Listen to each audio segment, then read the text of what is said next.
اعوذ باللہ من الشیطان الرجیم بسم اللہ الرحمن الرحیم نحمدہ ونصلی علی رسولہ الکریم۔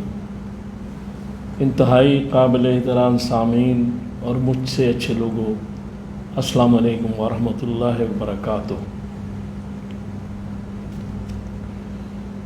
آج کا جو موضوع ہے یہ ہے کہ توہم پرستی جو ہے اس کی اسلام میں کوئی گنجائش نہیں ہے،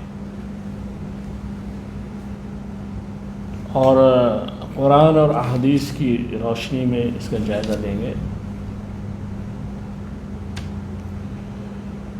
ہم مسلمان ہوتے ہوئے بھی اللہ تعالیٰ پر ہمارا بھروسہ، توکل بہت کمزور ہو گیا ہے۔ من حیث القوم اچھے لوگ ہیں اور ہم بے شمار ایسی چیزوں میں گرفتار ہو چکے ہیں جن میں ایام جاہلیت کے لوگ تھے۔ مثلاً کالی بلی راستہ کاٹ جائے، سفر نہیں کرنا، یہ مکان بھاری ہے اس کو تبدیل کر لو، دوسرے مکان میں چلے جاؤ، یہ نام بھاری ہے نام تبدیل کر لو، یہ دن مناسب نہیں، تاریخ مناسب نہیں، یہ مہینہ ٹھیک نہیں۔ قرآن اور حدیث کی روشنی میں کوئی دن، کوئی جگہ، کوئی مکان، کوئی نام، ہاں نام کے معنی اچھے ہونے چاہیے، رسول اللہ صلی اللہ علیہ وآلہ وسلم نے فرمایا کوئی نام، کوئی چیز بھی منحوس نہیں ہے، بھاری نہیں ہے، بلکہ اللہ تعالیٰ نے بعض دنوں کو فضیلت بخشی، بعض مہینوں کو فضیلت بخشی، برکت دی، بعض مقامات کو برکت دی۔ یہ دوسرا مسئلہ ہے، لیکن نحوست کہیں نہیں ہے۔ تو سورہ شورى کی آیت نمبر 30 میں یہ کہا گیا، مفہوم اس کا یہ ہے کہ یہ جو تمہیں تکلیف پہنچتی ہے یہ تمہارے اعمال، تمہارے جو کرتوت ہے اس کا نتیجہ، ورنہ اللہ تعالیٰ تو بے شمار گناہ معاف کر دیتے ہیں۔ تو اس میں مفسرین یہ کہتے ہیں کہ یہ خطاب سب کے لیے نہیں بلکہ کفار مکہ کے لیے تھا، اور غالباً جب قحط پڑا تھا اس وقت یہ بات کی۔ چونکہ ایک دوسری جگہ سورہ بقرہ کی آیت نمبر 156 میں کہا گیا ہے کہ ہم آزمائش کرتے ہیں اپنے بندوں کی، بھوک سے، پیاس سے، اور جب انہیں کوئی تکلیف پہنچتی ہے تو وہ یا مصیبت پہنچتی ہے تو کہتے ہیں کہ ہم اللہ ہی کی طرف سے آئے ہیں اور اسی کی طرف لوٹ کر جائیں گے۔ لہذا اس سے ظاہر ہوتا ہے کہ جو تکلیف کافر کو پہنچتی ہے وہ تو یقیناً اللہ کا عذاب ہے، لیکن جو مومن کو تکلیف آتی ہے، وہ آزمائش ہوتی ہے، اور اس کی وجہ سے مومن کے گناہ معاف ہوتے ہیں، حتیٰ کہ کانٹا چبھ جائے تو اس کی وجہ سے بھی کوئی نہ کوئی اس مومن کا گناہ معاف ہو جاتا ہے۔ اب گزارش یہ ہے کہ ہمارے یہاں جو سلسلہ چلا ہوا ہے اس میں کچھ لوگ عامل جو ہوتے ہیں ان کے پاس جاتے ہیں، حساب کرواتے ہیں، ساری چیزیں ہم مسلمان ہوتے ہوئے ہی کر رہے ہیں۔ تو یہ مشکات شریف کی حدیث ہے اس میں جلد نمبر 2 میں اس کا نمبر ہے 4391۔ اس میں کہا گیا ہے کہ اگر کوئی شخص کسی کے پاس جا کے کوئی چیز پوچھتا ہے یا حساب لگواتا ہے تو رسول اللہ صلی اللہ علیہ وآلہ وسلم فرماتے ہیں کہ اس کے 40 دن اور رات کی نمازیں قبول نہیں ہوتی۔ یہ مسلم کی حدیث ہے۔ پھر ایک اور حدیث پاک ہے، یہ بھی مشکات کی جلد نمبر 2 4392۔ اس میں رسول اللہ صلی اللہ علیہ وسلم نے فرمایا صحابہ کو کہ آج اللہ تعالیٰ نے رات کو بارش ہو چکی تھی، صبح آپ نے نماز پڑھائی تو آپ نے کہا کہ اللہ تعالیٰ نے فرمایا ہے کہ میرے بعض بندے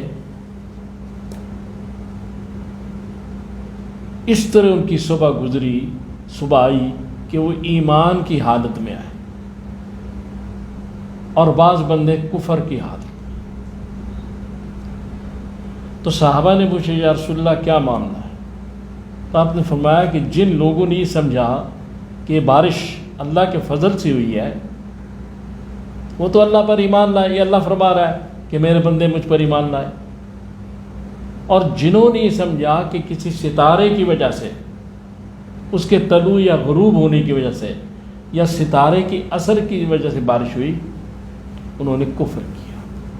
یہ بخاری اور مسلم کی حدیث ہے۔ پھر ایک اور بخاری اور مسلم کی حدیث، یہ بھی مشکات کی جلد نمبر 2 میں ہے، اس کا نمبر ہے 4389۔ اس میں کہا گیا ہے کہ بعض دفعہ صحابہ پوچھتے تھے کہ یہ جو کہن ہے ان کی بات سچی ہو جاتی ہے، تو رسول سے فرمایا کہ جن جو ہیں بعض دفعہ کچھ باتیں اوپر سے اچک لیتے ہیں اور وہ ان کے کان میں ڈال دیتے ہیں، تو وہ بات تو سچی ہوتی ہے لیکن اس میں یہ بے شمار جھوٹ ملا دیتے ہیں۔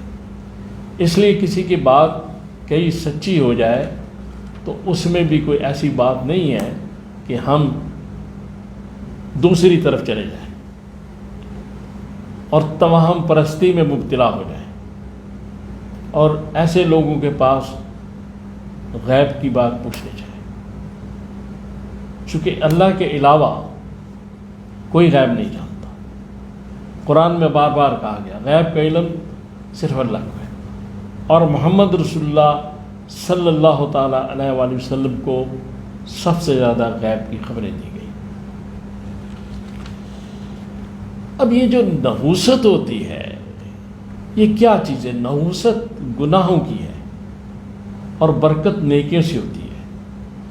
قرآن پاک میں سورہ بنی اسرائیل کی آیت نمبر 70 میں کہا گیا کہ ہم نے اولاد آدم کو عزت بخشی۔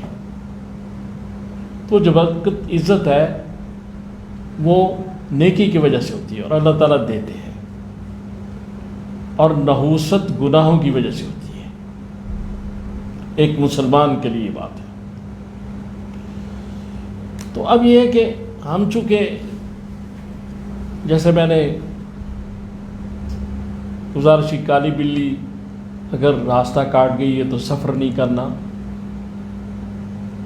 یہ فلاں دن ٹھیک نہیں، فلاں نام ٹھیک نہیں، فلاں جگہ بھاری ہے، فلاں مکان بھاری ہے، ساری چیزیں ہو رہی ہیں۔ تو ایام جاہلیت میں بھی یہ باتیں ہوتی تھیں، تو ہمیں آج یہ موازنہ تو کرنا ہے کہ ہم کہاں کھڑے ہیں۔ تو اس لیے یہ بات ضروری ہے کہ قرآن حدیث کی روشنی میں کوئی دن، کوئی مہینہ، کوئی وقت، کوئی چیز منحوس نہیں ہے۔ نحوست صرف ہمارے گناہوں کی وجہ سے ہوتی ہے۔ جس بھی گھر میں گناہ زیادہ ہوں گے وہاں نحوست ہوگی۔ تو آخر میں میں ایک چھوٹی سی کہانی ہے کہ ایک حاکم تھا ایک شہر کا. اس کو لوگوں نے کہا کہ یہاں ایک آدمی ہے وہ بڑا منحوس ہے, جو اس کو دیکھتا ہے اسے کوئی مصیبت پڑ جاتی ہے. اس نے کہا اس کو بلاؤ, میں دیکھتا ہوں. تو جس دن اس کی ملاقات اس آدمی سے ہوئی, اس دن اس حاکم کو دوپہر کا کھانا نصیب نہیں ہوا. تو اس نے شام کو کہا کہ اس کو پھانسی دے دو صبح. اس نے کہا جناب میرا ایک سوال ہے, اس سوال کا جواب دے دیں, چاہے مجھے پھانسی دیں نہ دیں آپ کی مرضی, فیصلہ آپ نے کرنا ہے. کیا آپ نے مجھے زندگی میں پہلی دفعہ دیکھا اور آپ کو دوپہر کا کھانا نصیب نہیں ہوا تو آپ نے مجھے منحوس ٹھہرا دیا. میں نے آپ کو زندگی میں پہلی دفعہ دیکھا ہے اور مجھے پھانسی ہو رہی ہے, تو فیصلہ یہ کر دیجئے کہ منحوس کون ہے. تو اللہ تعالیٰ سے دعا کریں, اللہ تعالیٰ مجھے اور آپ کو اس توہم پرستی سے بچائے اور اللہ پر ہمارا آپ کا ایمان مضبوط کرے, بھروسہ اور توکل اللہ پر رکھیں کہ اللہ کے علاوہ کوئی نفع نقصان کسی کو نہیں پہنچا سکتا. یہ جو بات ہے اس کو سورہ یونس کی آیت نمبر 107 میں بھی بیان کیا گیا ہے, اور بھی کیجیے گا. تو اللہ سے دعا کریں کہ اللہ مجھے اور آپ کو اپنے زبان میں رکھیں. صلی اللہ تعالیٰ علی خیر خلقی محمد و آلہ و اصحابہ اجمعین برحمتک یا ارحم